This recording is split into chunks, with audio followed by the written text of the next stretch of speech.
In this quick video, we're going to help you troubleshoot an Omron blood pressure monitor machine where the cuff is no longer inflating.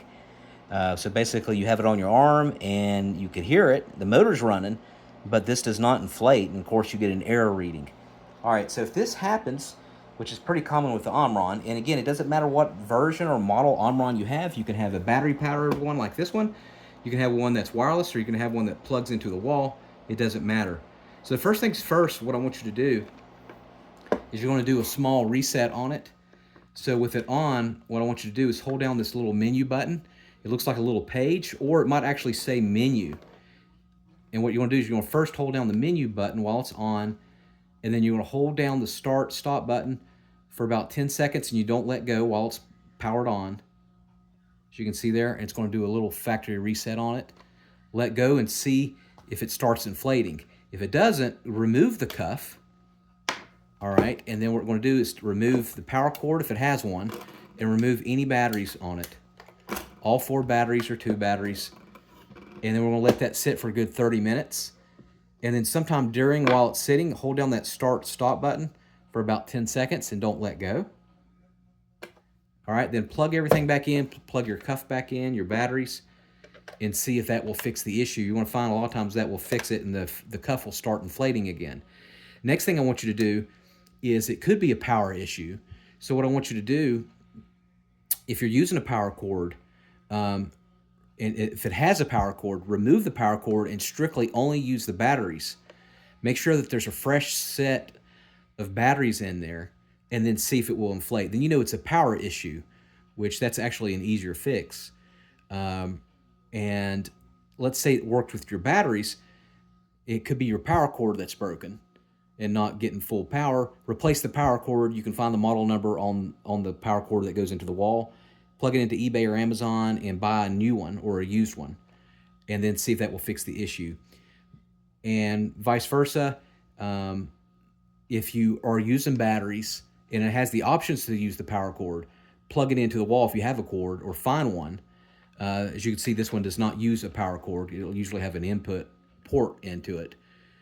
And then, but if you have a cord, find it in your house, plug it in, and then see if it works. Then you know it's an issue with the batteries. You might just want to remove the batteries and strictly use the power cord. All right. If you see that there's corrosion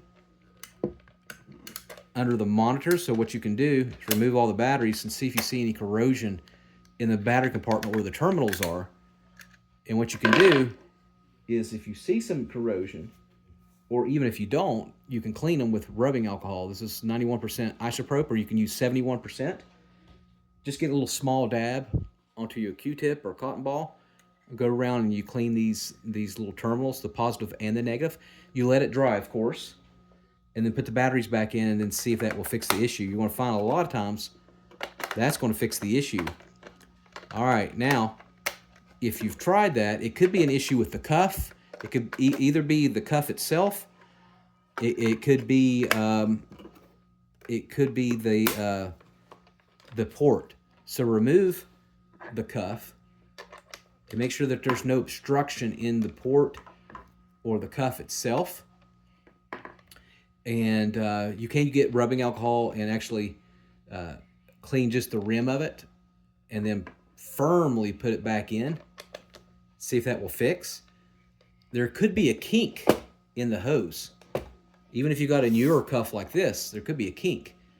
And if there is, try to straighten it out, and then maybe move the machine a little bit further away from you so this is more straight, and see if it works. Then you know the issue is not with the cuff itself, it's actually this cord here.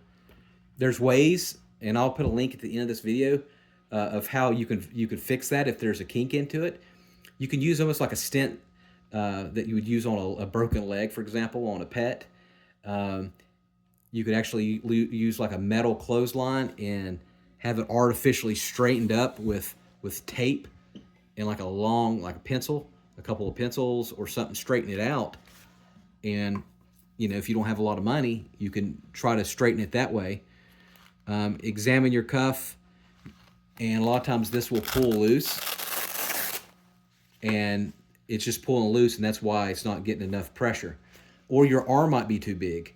So you might need to get a bigger arm, and of course you can look up online where you can get a bigger cuff or just a new cuff in general. And of course you always want to make sure that you're sitting down while you're doing it, that you're calm, and you want your arm at a 45-degree angle to properly put it on.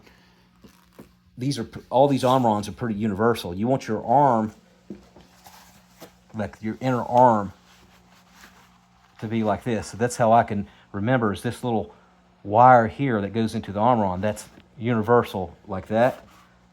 And of course you always want to do your left arm if possible, closest to your heart. And then see if that will work. If maybe you didn't have it lined up on your arm correctly. There's plenty of how-to videos on how to make sure it's lined up correctly. Let me know in the comment section which method worked for you, if one of them did. Also let me know what model Omron you have. This is a Series 3, but you might have a different model. I'd be curious to know.